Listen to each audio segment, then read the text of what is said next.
What's up guys, Hamsterwheel Gaming here with a new video and welcome to another episode of Unusual Specs. As you can see, I'm on my crappy Warlock, and as you can see right next to me is a big ass Felguard, and that's because I am now a Demonology Warlock. That's right, today I'm gonna tackle this spec, which is definitely unusual because usually it's either full affliction with a bunch of points in destruction or destruction with demonic sacrifice, which is probably the most preferred spec. So let's see if demonology is actually pretty damn decent. Now what I'm going to do is, first of all, I'm going to show you guys the spec that I have, then I'm going to show you the gear that I have, and then I'm going to join a normal dungeon and do a DPS meter with this character, and then I will once again switch to the Smolder Fort server to get some tier 2 gear, and then I will see how much damage I can do with that. So, first of all, let me show you guys the spec. Now there's a few variations on the demonology spec. There's first of all the one with where you use the succubus as your pet, and there's one where you use the Felguard, and then within that Felguard spec you can either choose to go 4120 or a few other options, but personally I like this spec the most because this is 7-43-11. Now I'm going to explain to you guys the talents. First of all, I have improved corruption and improved life tap in the affliction tree. Then in demonology I have demonic embrace, 2 points in improved health funnel, 3 points in fell intellect. I got fell domination as well as 2 points in master summoner, 3 points in fell stamina, 3 points in demonic aegis, 5 points in unholy power. Then I got demonic sacrifice as well as soul link, 5 points in master demonologist, 3 points in mana feed, 3 points in demonic knowledge, 5 points in demonic tactics, and 1 point in summon Felguard, obviously. And last but not least we have destruction, where I have 5 points in improved shadowbolt, 5 points in bane, and finally shadowburn, which is a pretty nice little DPS boost once the target is almost dead.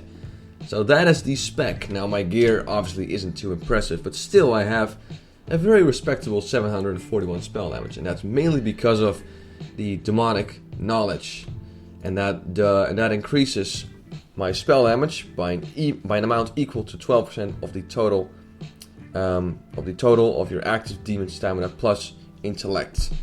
So that is a nice little DPS boost, and of course with fell armor. So 741 spell damage, 10 hit rating, which is nothing really. That's because of the crappy gear I have. It's not too great. And 21.9 crit chance, which is not bad. Not bad at all. I wish I had a bit more spell damage instead of crit though, because spell damage is more important, or spell hit, than crit in this spec, because you're relying more on dots. But still, that's the gear I have. So what I'm going to do right now is join a normal dungeon and then do a DPS meeting with this character. So without further ado, let's get started.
Be so lonely rhythm all night.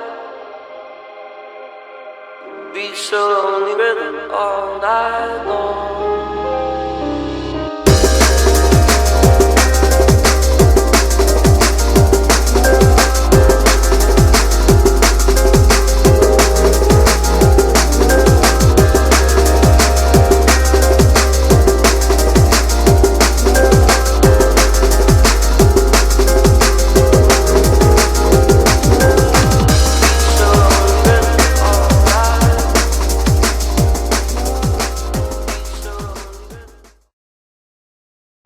Alright guys, and that was the demonology spec for ya.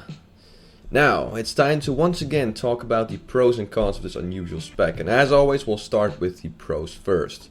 The first one is that this unusual spec is great for low geared warlocks. I mean, you saw me doing over 800 DPS in Shadow Labs as well as a consistent 750 DPS on a target dummy, and I can guarantee you that it's a lot harder to get those kind of numbers with the Shadowbolt spam spec at that gear level, mainly because you don't rely on crits that much. So that is definitely a pro, the fact that this spec is really good for low geared warlocks. The second pro that is that it's a fun rotation. Unlike the Shadowbolt spam spec where the only offensive spells you use are Shadowbolt, Seed Corruption and maybe a Shadowburn here and there, this spec actually offers a very dynamic rotation where you really have to pay attention to the dots that are up on the target as well as your pet. I know that seeing fancy crits on screen are nice and all, but trust me, you'll get bored of it very soon and you want more out of your warlock than just spamming Shadowbolt.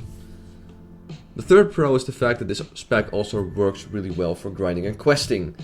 I've tried to grind with this warlock when it still had that Shadowbolt spam spec and it was horrible because I had no pet active because of demonic sacrifice, and again I relied on spamming Shadowbolt. With this spec you can use your Felguard as a tank and just throw dots up and that's it. You'll barely take any damage and grinding will go a lot smoother. Now even with the Succubus spec, grinding and questing will be a lot more fun compared to that Shadowbolt spam spec. The fourth pro is that you can actually use this spec for PvP. Yeah, that's right, this spec, at least the Felguard one, is also a legit PvP spec, apart from maybe a few talent points here and there. So you can switch to some battlegrounds if you want to do that without having to respec to that PvP spec and then to respec back to your Shadowbolt spam spec, let's say. So that is definitely another pro. And the last one is pretty much the obvious one, and that is the high amount of DPS. I mean, you saw how both the Felguard spec and Succubus spec were right on par with the Shadowbolt spam spec. With raid buffs and that Curse of Elements, I think Shadowbolt spamming will ultimately be more effective, but it's not like you're on the bottom of the DPS list with these specs. They're definitely viable for PvE and they provide great DPS. Okay, now it's time to talk about the cons of this unusual spec, and all these cons basically boil down to one thing. You are very, very dependent on your pets. Let's break this down into several cons, shall we? Number 1. If your pet dies, that means a huge loss in your DPS, because if your pet dies, that means no Soul Link, no Demonic Knowledge, and no more pet DPS, which will be a huge dent in your overall damage.